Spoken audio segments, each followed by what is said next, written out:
안녕하세요. 장현세무사입니다. 상속은 모든 사람이 겪어야 되는 일이지만 평생 한두 번 겪는 일이라서 정확히 아시는 분이 드물 겁니다. 블로그나 유튜브만 보고 오해하시는 분들이 많아서 오늘은 상속세에 관한 대표적인 오해 3가지를 말씀드릴게요. 첫 번째, 배우자 공제는 무조건 30억까지 된다? 이거는 반은 맞고 반은 틀린 얘기입니다.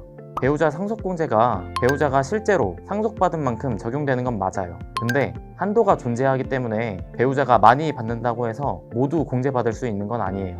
한도는 배우자의 법정 상속 지분 내에서 실제로 가져간 재산만큼만 공제됩니다. 자, 예를 한번 들어볼게요.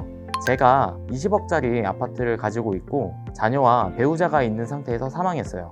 이 상황에서 배우자가 아파트 20억을 다 가져갔다고 해서 배우자 상속공제 20억을 다 받을 수 있을까요?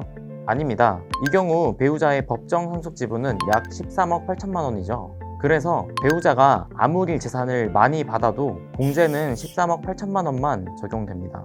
배우자가 전액 상속받으면 모두 공제된다고 생각해서 배우자한테 몰아줬다가 괜히 안 내도 될 세금을 낼 수 있으니까 주의하셔야 됩니다. 두 번째, 아파트를 기준시가로 신고하면 세금이 줄어든다? 그렇지 않습니다. 상속세에서 아파트 평가 방식은 원칙적으로 실제 시가로 신고해야 되고 부득이하게 시가가 없는 경우에만 공시가격으로 신고할 수 있습니다.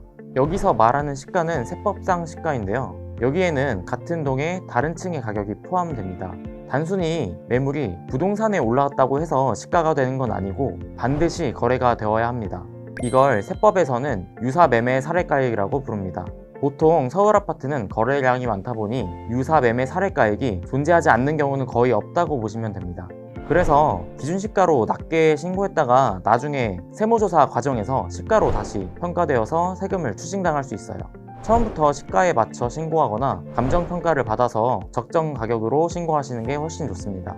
세 번째, 미리 준 돈은 상속 재산이 아니다? 몇몇 분들은 돌아가신 당일에 있는 재산만 상속세가 과세되는 걸로 알고 계십니다.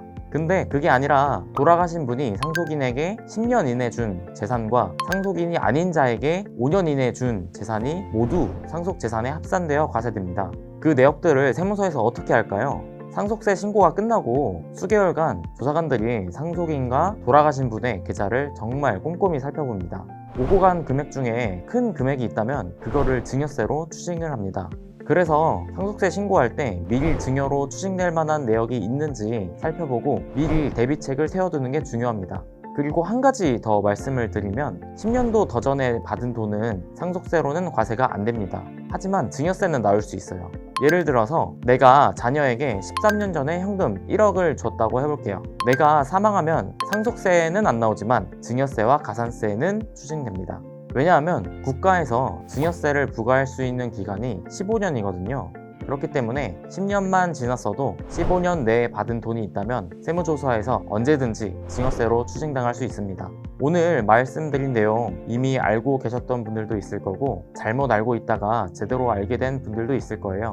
오늘 내용이 여러분에게 많은 도움이 되었으면 좋겠고 여러분의 고민을 조금이라도 덜어드리기 위해서 상속세 신고 때 필요한 서류 체크리스트를 준비했습니다.